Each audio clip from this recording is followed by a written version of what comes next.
So എൻ്റെ ഇടവും വലവുമായിട്ട് നിൽക്കുന്നത് മിമിക്രി ആർട്ടിസ്റ്റുകൾ എന്നതിനേക്കാൾ ഉപരി എൻ്റെ നല്ല രണ്ട് സുഹൃത്തുക്കളാണ് രാജേഷ് കടവന്ത്ര ആൻഡ് അരുൺ ഗിന്നേഴ്സ്. എനിക്കറിയാൻ പേര് എൻ്റെ സുഹൃത്തുക്കളെന്ന് പറഞ്ഞിട്ട് അപ്പം ഭയങ്കര സന്തോഷമാണ് കേട്ടോ ഇവരിങ്ങനെ കാണുമ്പോൾ. കാരണം സന്തോഷത്തെക്കാൾ ഉപരി അഭിമാനമാണ് എനിക്കുള്ളത്. കാരണം ഇവരുടെ കൂടെ സ്റ്റേജിൽ പെർഫോമൻസ് ഒക്കെ ചെയ്യാൻ പറ്റുന്ന എന്നെ സംബന്ധിച്ച് ഭയങ്കര ഭാഗ്യമുള്ള കാര്യമാണ്. അപ്പം എൻ്റെ വിശേഷങ്ങളെല്ലാം നിങ്ങൾക്ക് കേൾക്കേണ്ടതെന്ന് എനിക്കറിയാം. രാജേഷ് ചേട്ടനും അരുൺ ചേട്ടനും ഇവിടെ ഉണ്ട്.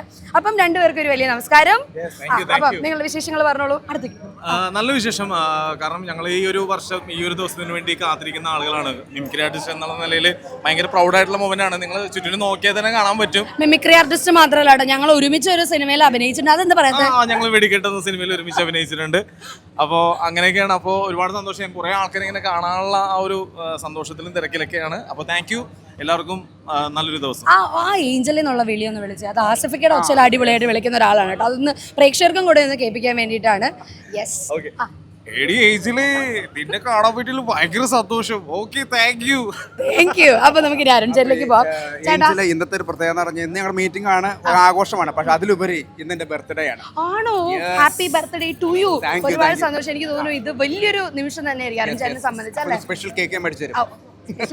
ഞങ്ങൾക്ക് എല്ലാവർക്കും ഉണ്ടാവും കേട്ടോ. എല്ലാവർക്കും ഇവിടെ ആരോടെങ്കിലും പറഞ്ഞോ ബർത്ത്ഡേ എന്നുള്ളത്? പറഞ്ഞു. കേക്ക് എല്ലാം ഏർപ്പാടാക്കി. ഇവിടെ വരുന്ന എല്ലാവർക്കും കേക്ക്. അടിപൊളി. പിന്നെ അരുൺ ചേട്ടനെ സംബന്ധിച്ച് അരുൺ ചേട്ടൻ ഒരുപാട് വിദേശ രാജ്യങ്ങളിൽ പ്രോഗ്രാം ചെയ്യുന്നൊരു വലിയ ടാലന്റ് ആയിട്ടുള്ള ആർട്ടിസ്റ്റ് ആണ്. അപ്പം നമ്മളുടെ ഈ ഒരു മിമിക്രി വിദേശങ്ങളിലേക്ക് കൊണ്ടുപോകുന്നു. അവിടെ നിന്നും നമ്മുടെ നാട്ടിൽ നിന്ന് എന്തൊക്കെ വ്യത്യസ്തതയാണ് അവിടെ നിങ്ങൾക്ക് തോന്നുന്നത്? അവിടെ നമ്മളൊരു 1.5 മണിക്കൂർ പ്രോഗ്രാം അവർക്ക് ഒരു 1 മാൻ ഷോ ആണ് ചെയ്യുന്നത്. ഒരു 1.5 മണിക്കൂർ നമ്മൾ നിൽക്കും. നമ്മൾ ഒറ്റയ്ക്കാണെങ്കിൽ അങ്ങ് നിൽക്കും. കാരണം നമ്മൾ ഇവിടുന്ന് ഒരാളാണ് പോകുന്നത്.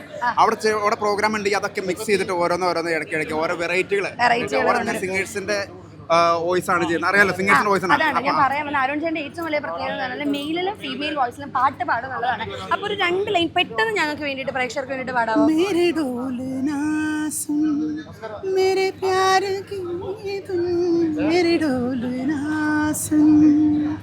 മെയിൽ വേഷൻ വന്നില്ലല്ലോ.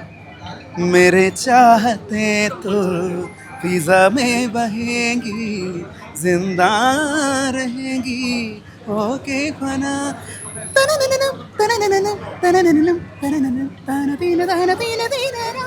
താങ്ക് യു അരുൺ ചേട്ടാ, താങ്ക് യു വെരി മച്ച്. അപ്പൊ ഒരിക്കൽ കൂടി എല്ലാവിധ ബർത്ത്ഡേ ആശംസകളും. പരിപാടിയൊക്കെ ഗംഭീരമായിട്ട് ഉഷാറാവട്ടെ. ഇനി നമ്മുടെ കലാഭവൻ പ്രചോദേട്ടൻ അവിടെ ഭയങ്കര കാര്യമായ ഡിസ്കഷനിലൊക്കെ അങ്ങോട്ട് തിരിഞ്ഞു നിന്ന ഡിസ്കഷനിൽ എന്തൊക്കെയോ ഭാഗമായിട്ട് നിൽക്കുകയാണ്. ഇതിനിടയിൽ ഇൻട്രപ്റ്റ് ചെയ്യുകയാണെന്ന് എനിക്കറിയാം. പക്ഷെ എന്നാലും അദ്ദേഹത്തോട് സംസാരിക്കേണ്ടത് എൻ്റെ കടമയായതുകൊണ്ടും എൻ്റെ ജോലി ആയതുകൊണ്ടും. നമസ്കാരം ചേട്ടാ, സുഖമായിട്ടിരിക്കണോ? നമ്മള് അന്ന് അമ്മയിൽ കണ്ടിട്ട് പിന്നെ ഇന്നാണ് കാണുന്നത്. സന്തോഷല്ലേ? ഭയങ്കര സീരിയസ് ആയിട്ടുള്ള ഡിസ്കഷൻ ഒന്നും ആയിരുന്നില്ല. എല്ലാരും ചിരിപ്പിക്കുന്ന ആൾക്കാരായതുകൊണ്ട് ചിരിച്ചുകൊണ്ട് തന്നെ നിന്നിട്ടുള്ള ഡിസ്കഷനും കാര്യങ്ങളൊക്കെയാണ്. ചേട്ടാ, ഇതിന്റെ തുടക്ക കാലഘട്ടം തൊട്ട് ഇങ്ങോട്ടേക്ക് എടുത്ത് നോക്കുകയാണെങ്കിൽ എനിക്ക് തോന്നുന്നു ഏകദേശം ഒരു 20 വർഷത്തോളം അല്ലേ? 20 വർഷത്തോളമായിട്ടുണ്ട്.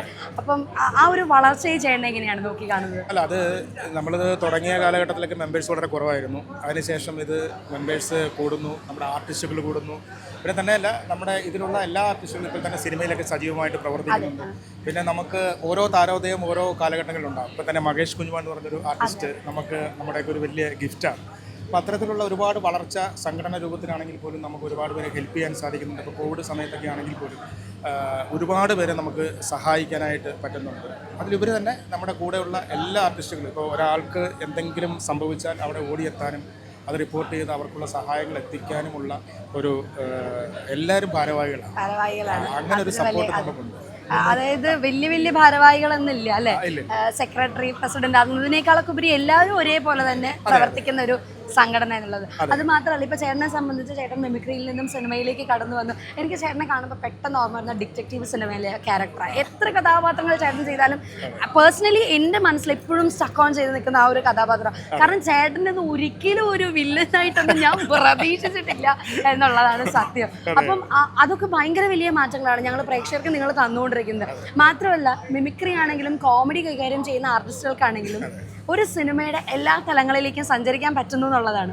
അപ്പം അതിനെക്കുറിച്ച് ചേട്ടൻ്റെ അഭിപ്രായം എന്താ? അല്ല, അതെന്ന് പറയുമ്പോൾ നമുക്കിപ്പം നാഷണൽ അവാർഡ് മേടിച്ച 3 പേരെ നമ്മൾ എടുത്തു നോക്കിയാൽ 3 ഒരു മിമിക്രി ആർട്ടിസ്റ്റുകളാണ്. ഇപ്പോൾ സുരാജ് ആണല്ലോ അതെ, സലിം കുമാർ, സുരഭി ആണല്ലോ അതെ, ഇതൊക്കെ നാഷണൽ അവാർഡ് മേടിച്ചതാണ്. അപ്പം മിമിക്രി എന്ന് പറയുന്ന ഒരു കലയ്ക്ക് എന്താ പറയുന്നത്, ഈ പരിധികളില്ല. ആരെയും അനുകരിച്ച് നമുക്ക്, പിന്നെ നമ്മൾ പ്രസന്റ് ചെയ്യുന്ന ഓരോ കാര്യങ്ങളും വളരെ സൂക്ഷിച്ച് ചെയ്യണം. ഇപ്പോഴത്തെ കാലഘട്ടത്തിൽ വളരെ സൂക്ഷിച്ച് ചെയ്യണം.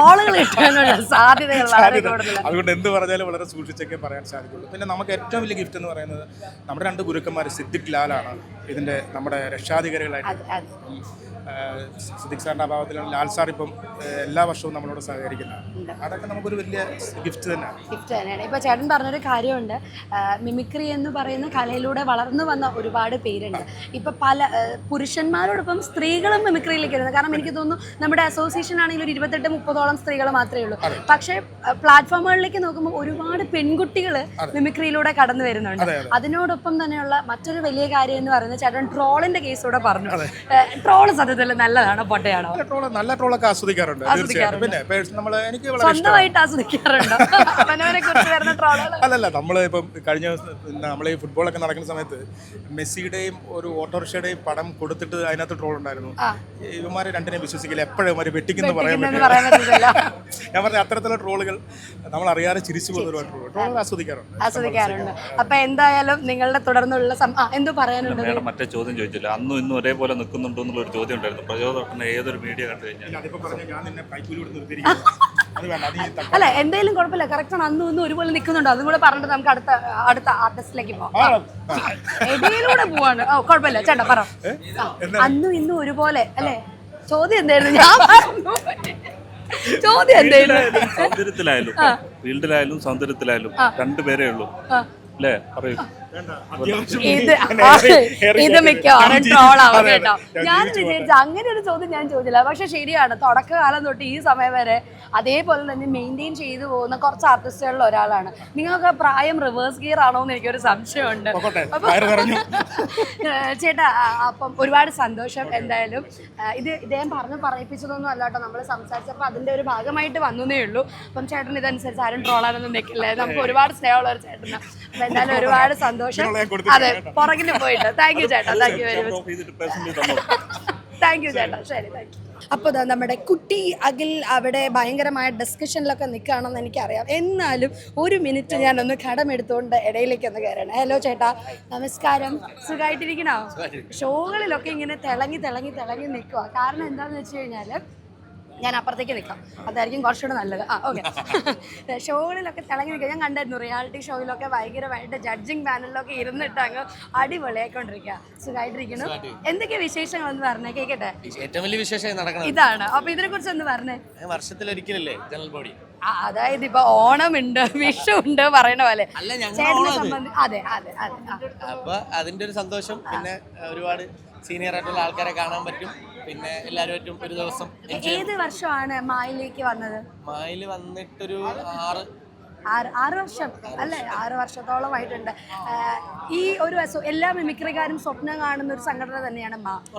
അതിലേക്ക് ചേട്ടനൊരു അവസരം കിട്ടി, അല്ലെങ്കിൽ അതിലേക്ക്, കാരണം നേരത്തെ നമ്മുടെ പ്രസാദേട്ടൻ പറഞ്ഞു സോർട്ട് ചെയ്യുന്നുണ്ടായിരുന്നില്ല, എല്ലാവർക്കും വേണോ നമ്മൾ അങ്ങോട്ട് ചോദിക്കുന്നൊരു അവസരം. പക്ഷെ ഇന്ന് നമ്മൾ സോർട്ട് ഔട്ട് ചെയ്തിട്ടാണ് ആൾക്കാർ ഇതിലേക്ക് എടുക്കുന്നത്. അപ്പൊ അതിലൊരു മെമ്പർ എന്ന് പറയുന്നത് വലിയൊരു കാര്യം തന്നെയാണ്. അപ്പം ചേട്ടനെ സംബന്ധിച്ച് ഇതിലേക്ക് ഒരു ഇത് കിട്ടിയപ്പം, അല്ലെങ്കിൽ ഇതിലൊരു മെമ്പർ ആവാൻ ഒരു അവസരം കിട്ടിയപ്പം എന്താ തോന്നിയത്? അത് ഭയങ്കര സന്തോഷമല്ലേ. നമ്മളിപ്പോ നമുക്ക് ഒരു സർട്ടിഫിക്കറ്റ് അല്ലേ അത്. നമ്മളിപ്പോ ഒരു മത്സരത്തിൽ പങ്കെടുത്തു അല്ലെങ്കിൽ ഇന്ന പരിപാടിയിൽ ഉണ്ടായിരുന്നു എന്ന് പറയുമ്പോഴാണ് നമ്മൾ മിമിക്രിക്കാരൻ എന്ന് പറയുമ്പോൾ അതിന്റെ ഏറ്റവും വലിയ സർട്ടിഫിക്കറ്റ് ആണ്. മലയാളത്തിലെ മിമിക്രിക്കാരൻ എന്ന് പറയുമ്പോൾ ഏറ്റവും വലിയ സർട്ടിഫിക്കറ്റ് ആണ് മായിലെ മെമ്പർഷിപ്പ്. അപ്പൊ അത് വലിയ സന്തോഷമാണ്. എനിക്കൊന്ന് ഇപ്പം ഏറ്റവും ലാസ്റ്റ് ആയിട്ടുള്ള ഇപ്പൊ പൊക്കോണ്ടിരിക്കുന്ന ജനറേഷന് തൊട്ട് മുമ്പത്തെ ആളാണ് ഞാൻ. അപ്പം നമുക്ക് നമ്മുടെ കൂട്ടത്തിലൊക്കെ ഉള്ളതിൽ കുറെ പേരിൽ ഒരാളാണല്ലോ ഞാനും. അത് വലിയ സന്തോഷമാണ്. അതുമല്ല നമ്മളെക്കാൾ സീനിയർ ആയവരും അല്ലെ തുടക്കക്കാരുമായിട്ടുള്ള എല്ലാവരുടെയും കൂടെ ഒരു ദിവസം നമുക്ക് ഇരിക്കാൻ പറ്റുന്നു, അവരോട് സംസാരിക്കാൻ പറ്റുന്നു, അവരോട് പങ്കെടുക്കാൻ പറ്റുന്നു. പിന്നെ അത് ഭയങ്കര സന്തോഷമാണ്. അപ്പൊ എന്തായാലും കാര്യങ്ങൾ ഉഷാറായിട്ട് നടക്കട്ടെ ഏട്ടാ. Thank you very much. MyG വീട്ടിലൊരു വാഷിംഗ് മെഷീൻ എന്ന പദ്ധതിയുമായി മുന്നിട്ടിറങ്ങിയിരിക്കുന്നു. ഈ പദ്ധതി പ്രയോജനപ്പെടുത്താൻ അടുത്തുള്ള മൈജി ഫ്യൂച്ചർ സ്റ്റോറിലെത്തൂ. MyG future, experience the next.